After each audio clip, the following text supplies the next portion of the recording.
Hello students, कैसे हैं। चलिए, शायद हमारा 2 क्लास का वीडियो नहीं बन पाया था। वजह साफ है कि मेरा थोड़ा तबीयत कुछ ख़राब चल रहा है, ठीक है ना। और आपको दिख भी रहा होगा फेस के द्वारा कि तबीयत ख़राब चल रहा है। तो इस समय हम ख़राब तबीयत में भी वीडियो बना रहा हूँ ताकि मेरा बच्चा ज़्यादा दिन तक इंतज़ार ना कर सके। ठीक है स्टूडेंट, तो हमें आपको हमारी मजबूरी समझना होगा, ठीक है ना, क्योंकि हम बहुत ही पंक्चुअल एंड डिसिप्लिन वाले आदमी हैं, ठीक है ना। तो अगर कहीं किसी वजह से अगर वीडियो बनने में लेट आता है तो इसका मतलब होता है कहीं न कहीं हमारा तबीयत काफ़ी मिस होता है, काफ़ी दिक्कत होता है और इसी वजह से वीडियो नहीं बना पाता हूँ। चलो स्टूडेंट, कोई बात नहीं। तो अब हम आगे बढ़ने जा रहे हैं। अब तक हमने, आपको बता दूं, हमने ड्यूअल नेचर ऑफ मैटर पढ़ा रहा था, ठीक है ना। तो हमने करीब करीब बहुत सारे इसका हिस्सा पढ़ा दिया था। Hertz experiment, Lenard experiment, Einstein's experiment, ये सब हमने पढ़ा दिया था। आज हम पढ़ने वाले हैं मैटर वेव, जिसको हिंदी में कहेंगे द्रव्य तरंग। और हमने यह हेडिंग डाल रखा है de Broglie wave length of matter wave, क्योंकि मैटर वेव के ऊपर काम करने वाला साइंटिस्ट डी ब्रॉगली थे। इसी वजह से हमने हेडिंग डाल रखा है de Broglie wave length of matter wave. इसका अगर हिंदी करूं तो द्रव्य तरंग का तरंग दैर्ध्य याद करना। तो ये सब कुछ हम समझ लेंगे, ये क्या होता है द्रव्य तरंग, क्या होता है मैटर वेव, ये बात की चीज है। आज हम पूरे समय इसी को समझाने में समय दूंगा, ठीक है ना। और आज हम आपको लिखाऊंगा नहीं, केवल और केवल समझाऊंगा। जितना बेहतर आप समझ लें उतना ज्यादा बेहतर होगा आपके लिए। चलिए, यहाँ पर डेरिवेशंस है, यहाँ पर प्रूफ्स भी है और यहाँ पर बहुत सारे न्यूमेरिकल्स भी बनते हैं, बहुत सारे ऑब्जेक्टिव्स बनते हैं। इन सभी चीजों का यहाँ पर एक बेहतरीन कॉम्बिनेशंस है। तो लेक्चर्स को अंत तक देखिएगा, आपके लिए काफी फायदेमंद लेक्चर होने वाला है। तो चलिए स्टूडेंट, समझते हैं मैटर वेव। तो आइए स्टूडेंट्स, मैटर वेव क्या है इसे समझ लेते हैं। एक शब्द क्या इस्तेमाल किया गया है, वेव, जिसको आम भाषा में हम तरंग कहते हैं। तो वेव के बारे में हमने पहले ही पढ़ा रखा है, लेकिन फिर भी हम इसको आपको बताना चाहूंगा वेव क्या होता है। वेव जो होता है एनर्जी का प्रोपोगेशन पथ है। जिस प्रकार कोई वस्तु चलता है तो उस वस्तु का जो पथ होता है या तो लिनियर होता है, या तो सर्कुलर होता है, या तो प्रोजेक्टाइल होता है। मतलब कि अलग अलग पथ पर कोई भी वस्तु चलता है। उसी प्रकार जो वेव होता है, वेव ऊर्जा का चलने वाला पथ है। ऊर्जा जिस पथ पर चलता है उसी को हम वेव कहते हैं। ऐसे तो वेव बहुत तरीकों का होता है, लेकिन हमें यहां पर पढ़ाया गया था साइनोसॉइडल वेव। इसका मतलब है कि अगर हमारा ऊर्जा का प्रोपोगेशन, लीजिए, अगर ऊर्जा का प्रोपोगेशन इस आकार में होता है तो इसे हम साइनोसॉइडल वेव कहते हैं, या सिंपल शब्दों में कहें तो साइन वेव कहते हैं। साइन वेव, ठीक है स्टूडेंट्स। तो इसका मतलब है आज हम इसी के बारे में पढ़ने वाले हैं।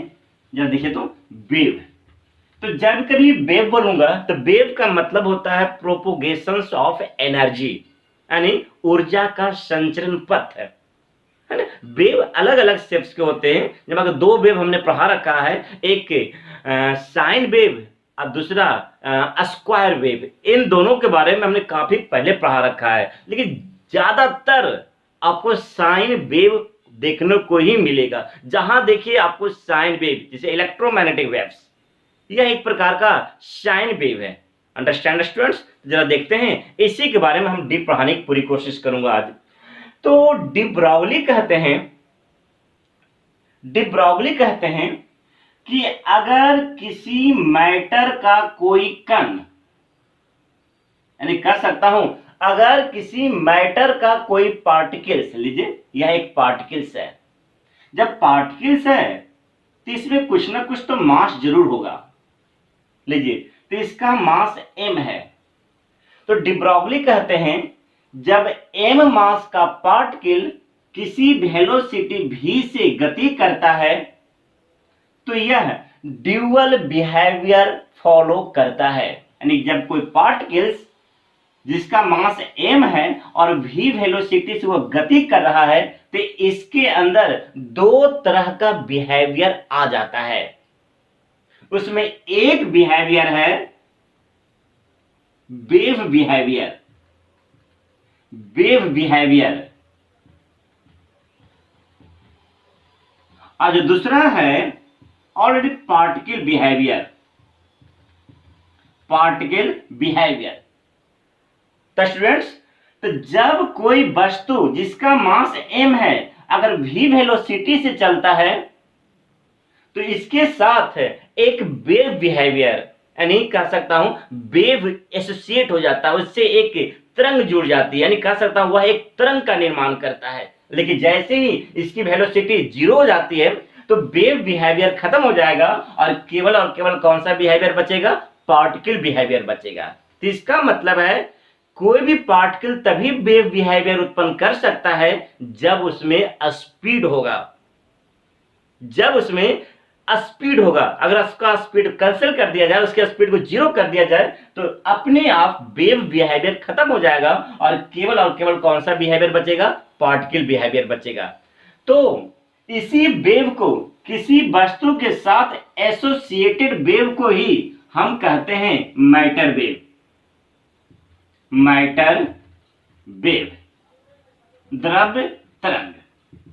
सिंपल शब्दों में करूं, सिंपल शब्द में कह सकता हूं कि डी ब्रॉगली के अनुसार अगर कोई पार्टिकल्स जिसका मास m है अगर वह v वेलोसिटी से गति करता है तो पार्टिकल के चारों तरफ वेव उत्पन्न होता है, जिसे हम मैटर वेव कहते हैं, द्रव्य तरंग कहते हैं। तो इस प्रकार ये सबसे पहला कॉन्सेप्ट हमारा क्लियर हो गया। मैटर वेव क्या है? तो किसी पार्टिकल से associated, the wave associated with particle is called matter wave.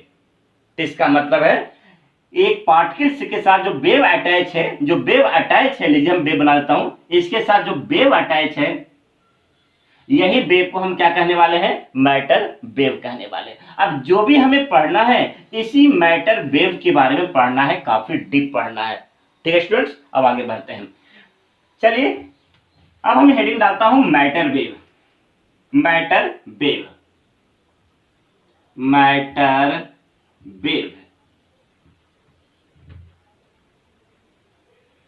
When a particles of mass m, when a particle of mass m moves with velocity v, moves with velocity v, then it generate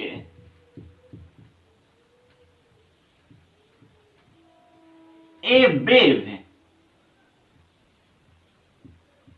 around itself,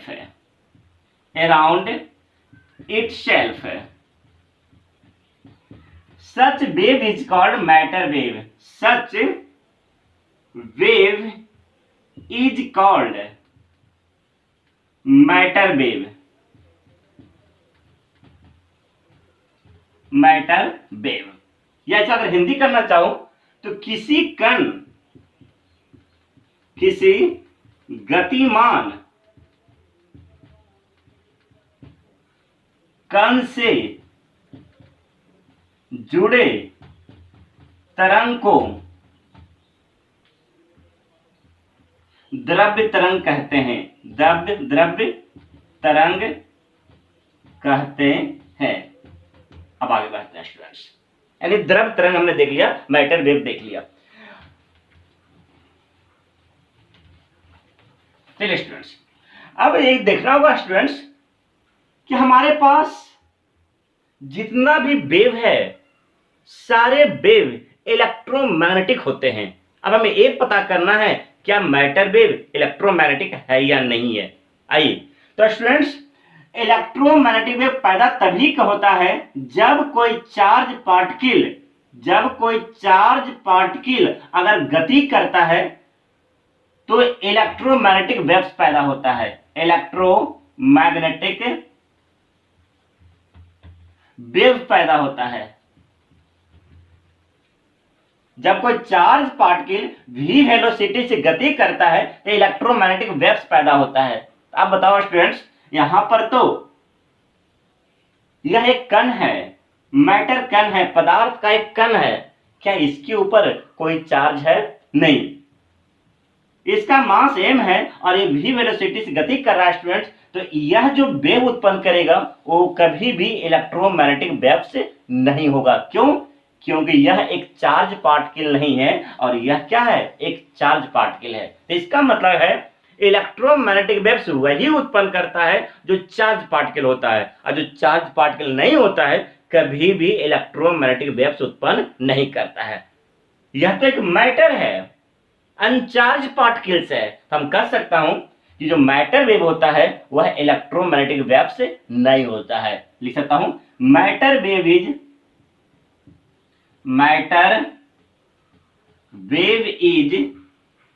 not an electromagnetic waves, electromagnetic waves. बहुत ज्यादा important points है, VVI points है, बहुत बार पूछा गया है क्या matter wave क्या इलेक्ट्रोमैग्नेटिक वेव्स हैं? तो याद होना चाहिए इलेक्ट्रोमैग्नेटिक वेव्स वही होता है जो चार्ज पार्टिकल की गति के कारण उत्पन्न होता है। लेकिन यहां तो यह एक कण है, यह एक मास है जिसमें कोई चार्ज नहीं है, तो इसके कारण जो उत्पन्न वेव होगा वो कभी भी इलेक्ट्रोमैग्नेटिक वेव्स नहीं होगा। तो हमने लिखा है matter wave is not an electromagnetic waves. अरे हमने यहां तक इस पॉइंट को भी क्लियर कर दिया। ठीक है स्टूडेंट्स, अब आगे बढ़ते हैं।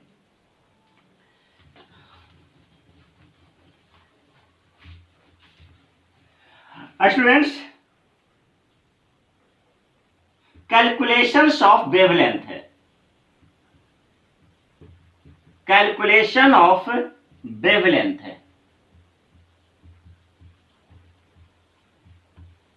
कैलकुलेशंस ऑफ वेवलेंथ है, यानी तरंग दैर्ध्य का मान ज्ञात करना, तरंग दैर्ध्य का मान ज्ञात करना। That's important. ये वीवीआई है, 2 नंबर में पूछा गया है कि मैटर वेव के लिए वेवलेंथ ज्ञात करो, यानी मैटर वेव का तरंग दैर्ध्य ज्ञात करो।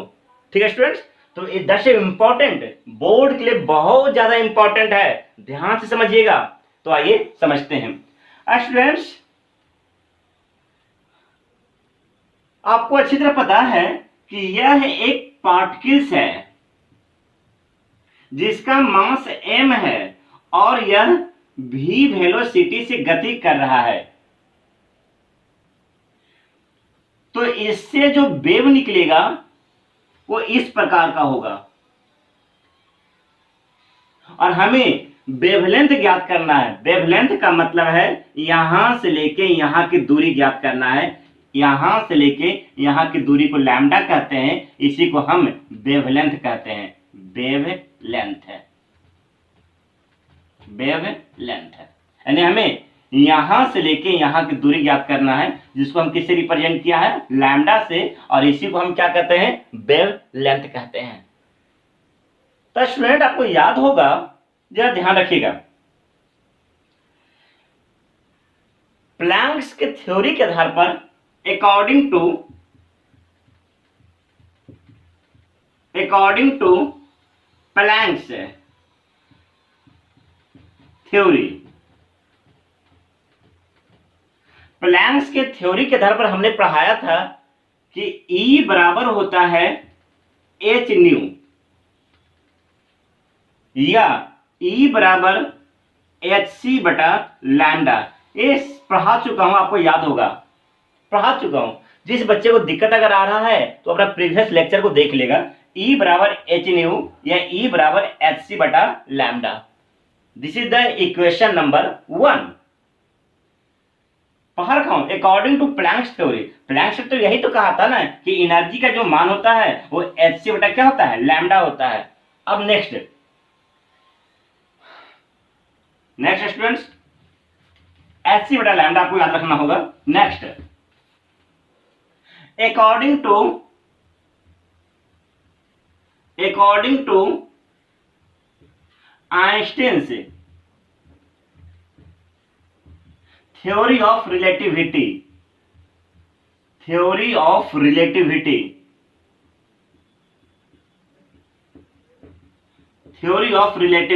क्या कहता है? E बराबर mc स्क्वायर।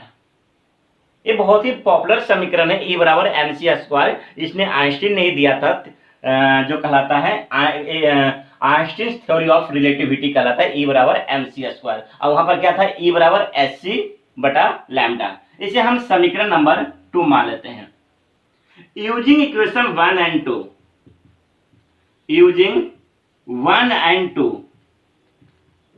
अगर समीकरण 1 और समीकरण 2 का उपयोग करें तो आपको अच्छी तरह याद होगा, E बराबर था hc बटा लैम्डा और दूसरा है E बराबर है mc स्क्वायर। तो LHS बराबर है, तो RHS भी आपस में क्या हो जाएगा? बराबर हो जाएगा। इसका मतलब स्टूडेंट्स, तो हम कह सकता हूं mc स्क्वायर बराबर hc बटा लैम्डा। स्टूडेंट्स, यह सी से यह पावर को हमने कैंसिल कर दिया। अब हमारे पास बचा mc बराबर h बटा लैम्डा। हमें तो लैम्डा का मान ज्ञात करना है ना, तो लैम्डा बराबर h बटा mc।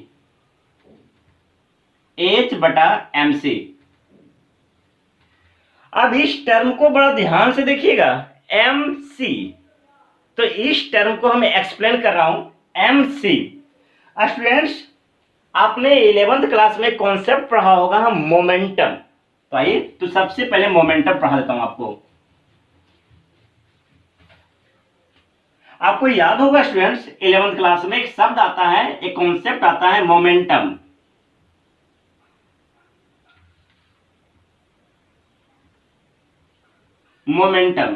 मोमेंटम को हम पी से दिखाते हैं, जिसका हिंदी होता है संवेग।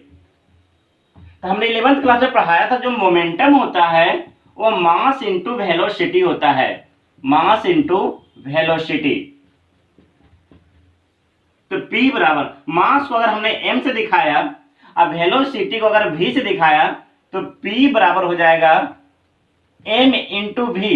लेकिन अगर हम मास को मोमेंटम को P से दिखाएं, मास को m से दिखाएं, अगर वेलोसिटी को c से दिखाएं, वेलोसिटी को, लाइट के स्पीड को हम c से दिखाते हैं ना, तो इसका मतलब है या P बराबर m इंटू सी। कोई मतलब नहीं होना चाहिए, चाहे C हो V हो, क्या लेना देना। C स्पीड ऑफ लाइट को इंडिकेट करता है और V किसी भी वस्तु के स्पीड को रिप्रेजेंट करते हैं। देखो तो P बराबर mc है या P बराबर m इंटू V, कोई फर्क नहीं पड़ता है। बस यह फोटोन के केस में लगाते हैं और यह किसी वस्तु के केस में इसका इस्तेमाल करते हैं। ठीक है स्टूडेंट, क्योंकि m इंटू v भी है और m इंटू v, बस फर्क यही है कि यहाँ पर वेलोसिटी को हम किसे रिप्रेजेंट किए हैं? c से रिप्रेजेंट किए हैं। आप बताइए तो लैम्डा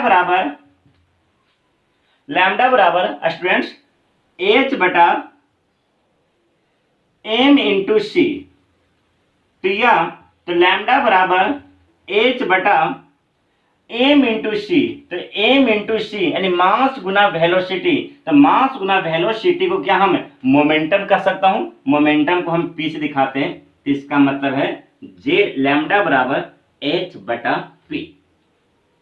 लैम्डा बराबर h बटा p। लैम्डा वेवलेंथ है, h प्लैंक कांस्टेंट है और p मोमेंटम है। तो यहीं से क्या हम p बराबर h बटा क्या लैम्डा कर सकता हूं। That's a very very very important result है और इसी समीकरण को कहते हैं wavelength of de Broglie matter wave. यानी द्रव्य तरंग का अगर वेवलेंथ ज्ञात करना है तो आप इसी समीकरण का उपयोग करेंगे, लैम्डा बराबर h बटा p। तो लिखेंगे यहां पर this is called de Broglie wavelength of matter wave. This is called de Broglie wavelength of matter wave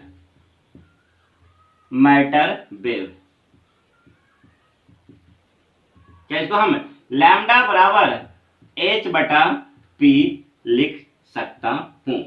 that's important. आएगा क्वेश्चन, पूछा भी जाता है 2 नंबर में। जब भी पूछा जाएगा तो 2 नंबर में पूछा जाएगा। क्या क्वेश्चन आता है कि डी ब्रॉगली का मैटर वेव क्या है, उसको परिभाषित करें और डी ब्रॉगली के वेवलेंथ के लिए व्यंजक प्राप्त करें। ये 2 नंबर का प्रश्न है। Define de Broglie matter wave and derive the expression for wavelength of matter wave. तो आपको z लैम्डा बराबर h बटा p प्रूफ करना है और परिभाषा तो आपको पता ही है। क्या परिभाषा दोगे आप कि जब कोई पार्टिकल्स जिसका मास m है और v वेलोसिटी से गति करता है तो वह अपने चारों तरफ एक वेव उत्पन्न करता है, तरंग उत्पन्न करता है। उसी वेव को हम मैटर वेव कहते हैं। यह एक इलेक्ट्रोमैग्नेटिक वेव्स नहीं है। क्यों नहीं है? क्योंकि इलेक्ट्रोमैग्नेटिक वेव्स वह वेव होता है जो चार्ज पार्टिकल के गति के कारण उत्पन्न होता है, लेकिन मैटर वेव चार्ज पार्टिकल के गति के कारण उत्पन्न नहीं हो रहा है। यह एक मास, यह एक कण के कारण उत्पन्न हो रहा है। ठीक है ना। अब आगे बढ़ते हैं। नेक्स्ट स्टूडेंट्स, अब आगे बढ़ते हैं, जरा समझिएगा। कंक्लूजन्स। अब यहां से बहुत सारे छोटे छोटे पॉइंट्स हम आपको बताने वाले हैं जो बोर्ड में, कंपटीशन में कहीं भी पूछा जाता है। कंक्लूजन्स।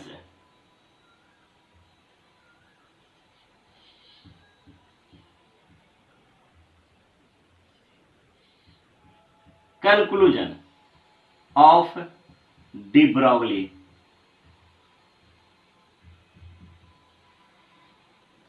हाइपोथेसिस।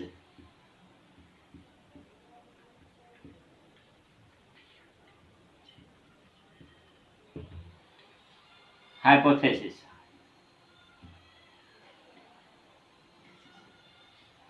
चलिए, यानी यहां पर ओवरऑल जितना भी इंपॉर्टेंट पॉइंट्स है सबको समराइज कर देता हूं ताकि आपको याद रखने में काफी सुविधा होगा। यानी एक डी ब्रॉगली से रिलेटेड जितना भी पॉइंट है सबको समराइज करने जा रहा हूं, मुझे ध्यान से।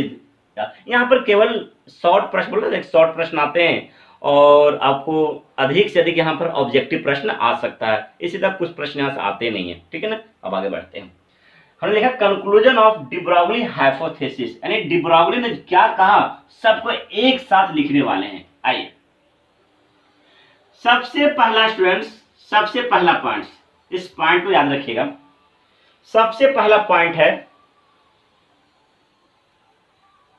Matter wave is not a electromagnetic waves. Matter wave is not an लिखिएगा इलेक्ट्रोमैग्नेटिक वेव्स। इलेक्ट्रोमैग्नेटिक वेव्स यह विद्युत चुंबकीय तरंग नहीं है। यह विद्युत चुंबकीय तरंग नहीं है। अब आगे अगर हम सेकेंड पॉइंट की बात करूं तो लैम्डा बराबर h बटा m इंटू सी, या लैम्डा बराबर h बटा m into we.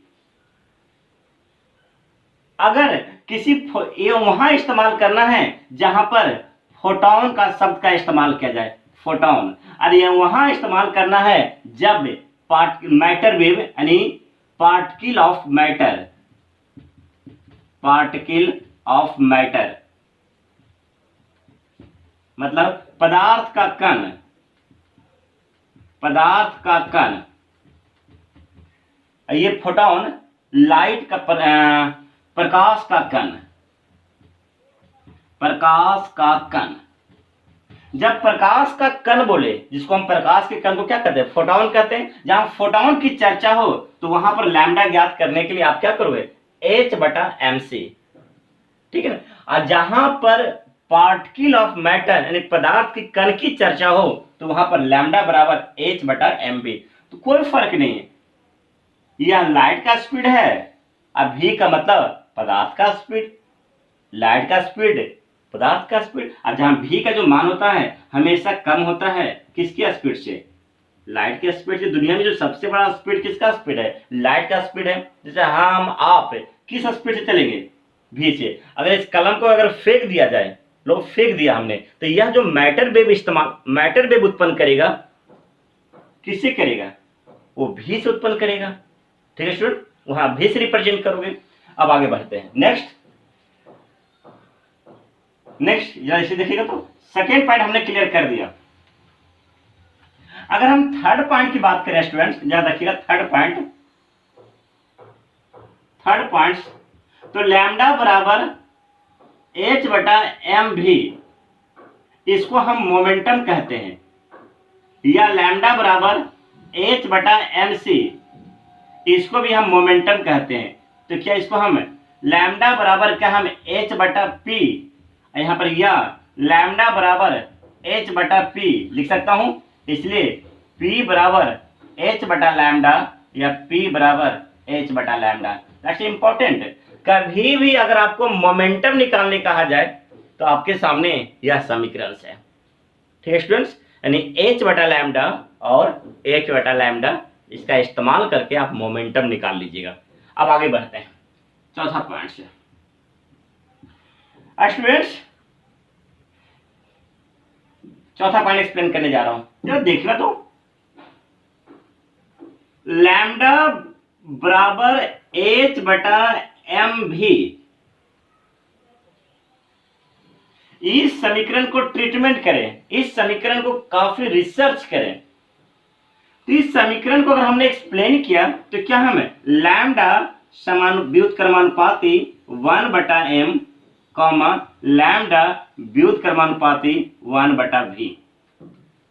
That's important points, very very important points, क्योंकि लैम्डा और m में उल्टा का संबंध है और लैम्डा और v में उल्टा का संबंध है, हमने दोनों को लिखा। यह संबंध क्या बता रहा है कि अगर जैसे जैसे वस्तु का मास बढ़ाएंगे लैम्डा का मान कमता चला जाएगा, क्योंकि इसके और इसके बीच उल्टा का संबंध है। जैसे देखो तो यह एक वस्तु है, यह पार्टिकल्स है, ये बहुत बड़ा पार्टिकल्स है और ये बहुत बड़ा पार्टिकल्स है, ठीक है। तो इसका मतलब है, जब देखा तो इसका मास m1 है, इसका मास m2 है, इसका मास m3 है और इसका मास m4 है। तो बताना तो, जिसका मास जितना ज्यादा होगा लैम्डा का मान उतना ही क्या होगा, कम होगा, और जिसका मास जितना कम होगा लैम्डा का मान उतना ही क्या होगा, ज्यादा होगा। तो इसका मतलब है हल्का वस्तु का लैम्डा अधिक होगा और भारी वस्तु का जो लैम्डा है वो छोटा होगा। जैसे एग्जांपल जरा देखना तो,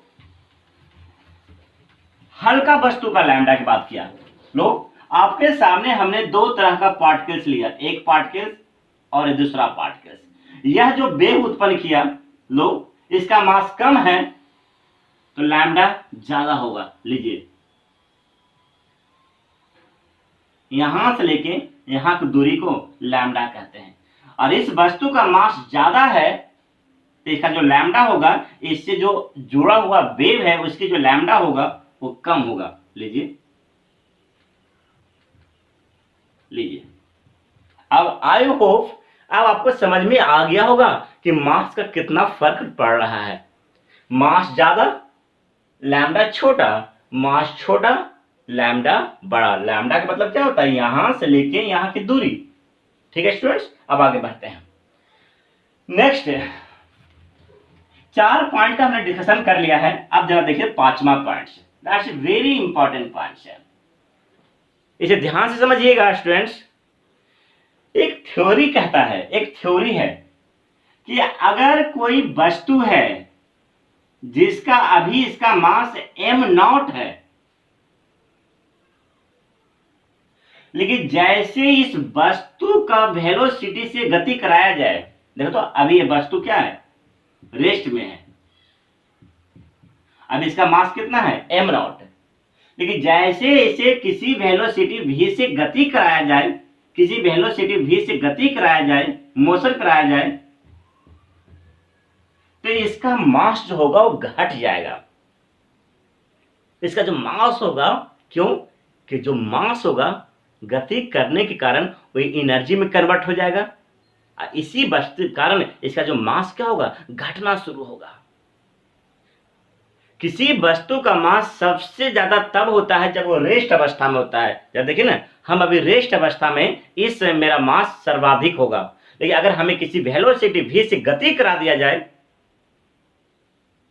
तो हमारा मास धीरे धीरे घटना शुरू होगा, और वही मास किस में कन्वर्ट हो रहा है, एनर्जी में या वेव में कन्वर्ट हो रहा है। तो अब इसका जो मास होगा स्टूडेंट बदल जाएगा गति के कारण। मान लेता हूं अब इसका जो मास होगा वो m हो जाएगा।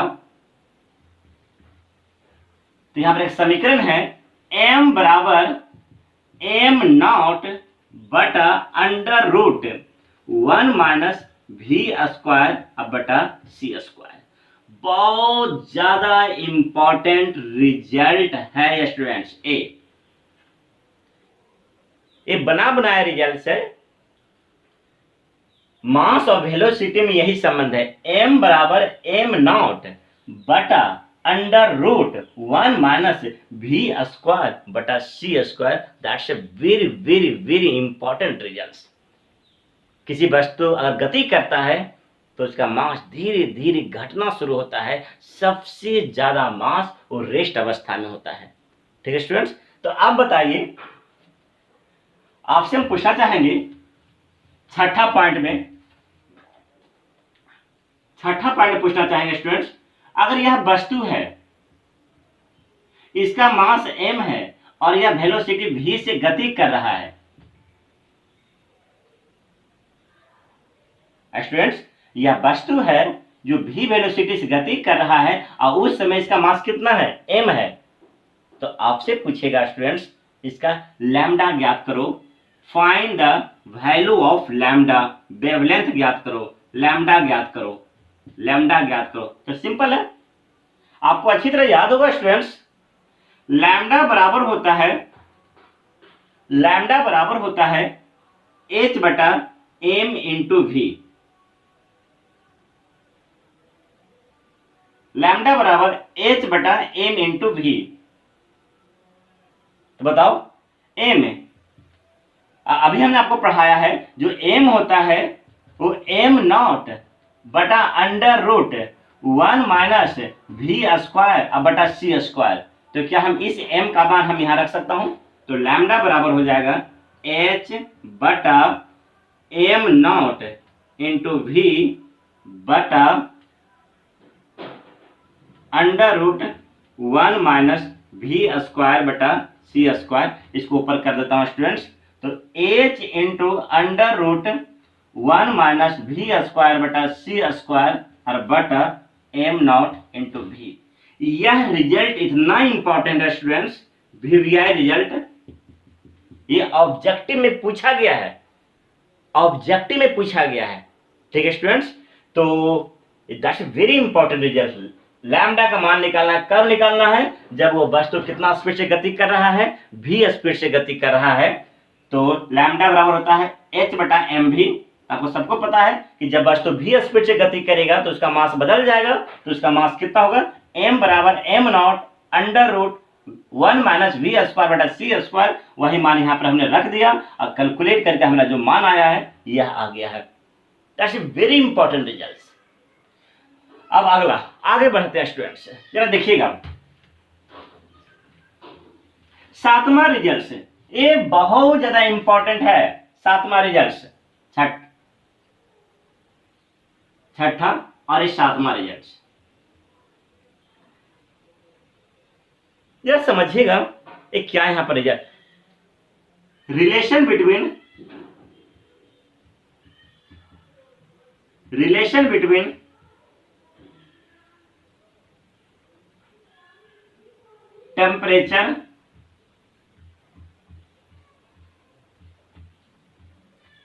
Temperature and momentum.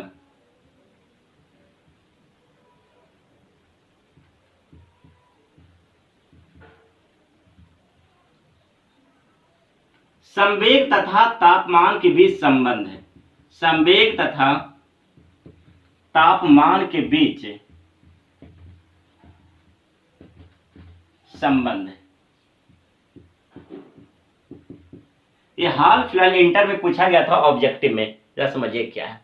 और स्टूडेंट आपको अच्छी तरह याद होगा, इस दर्शक सबको पता है रिजल्ट। इस रिजल्ट को सावधानी पूर्वक समझिएगा। स्टूडेंट पढ़ाया जाता है जो काइनेटिक एनर्जी होता है, kinetic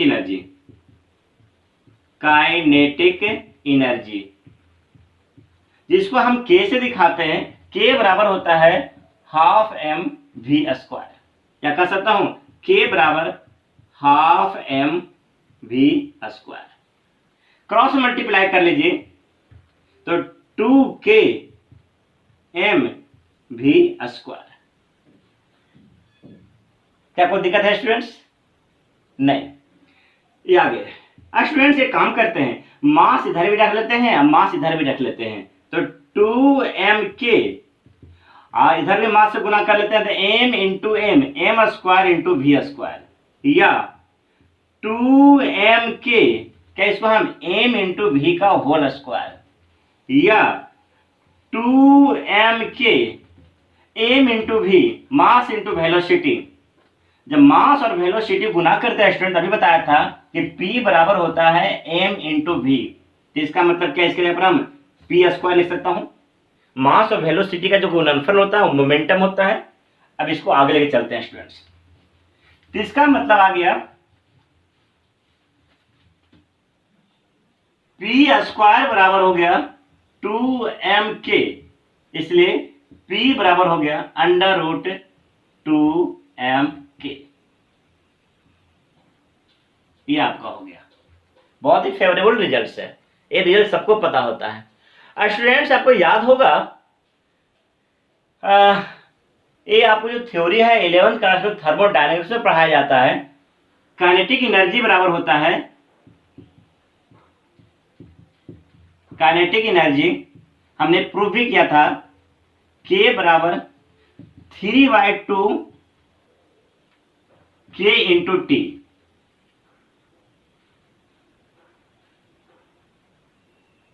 kinetic energy 3/2 K into T. K से होता है स्टूडेंट्स बोल्ट्जमैन कांस्टेंट से।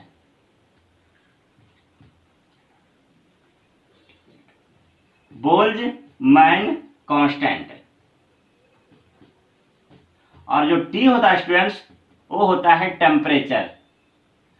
टेम्परेचर किस में लेना है आपको? केल्विन में लेना है, ठीक है। तो स्टूडेंट जरा ध्यान देना, तो P बराबर 2mk, या यहां पर K बराबर 3/2 इंटू 3/2 KT है।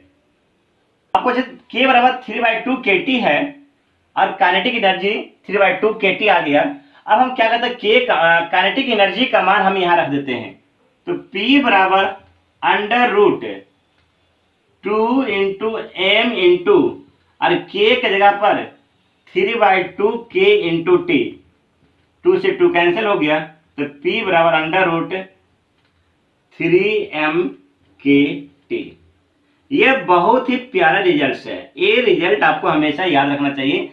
P मोमेंटम बराबर अंडर रूट 3mkt, इसे कहते हैं मोमेंटम और टेम्परेचर के बीच का रिलेशंस। तो यह हो गया आपका डी ब्रॉगली का जितना भी कॉन्सेप्ट हो सकता है, सबको हमने अच्छे तरीके से आपको समझाया भी। और अब इसके ऊपर क्या क्या क्वेश्चन पूछा जा सकता है, जिसमें हाल फिलहाल ये पूछा गया था न्यून में कौन सा रिलेशन सही है, तो P बराबर अंडर रूट 3mkt। अब इसको हम और बेहतर तरीके से आगे ले जा सकते हैं। P बराबर √3m/kT। तो देखिए तो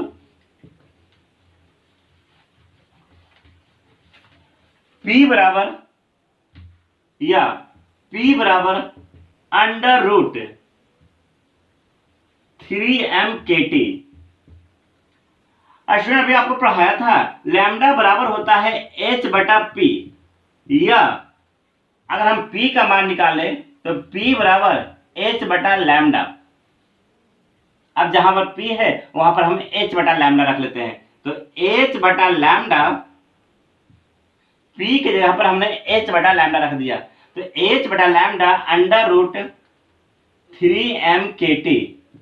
क्रॉस मल्टीप्लाई कर लीजिए, तिरछा तिरछी गुना कर लीजिए, इसलिए लैम्डा बराबर आएगा h/√3m/kT।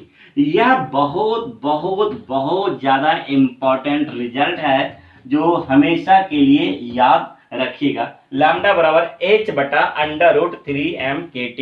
इसे कहते हैं relation between de Broglie wavelength and temperature. ठीक है स्टूडेंट्स, तो यह आपका हो गया डी ब्रॉगली वेवलेंथ के बारे में सारा इंफॉर्मेशन।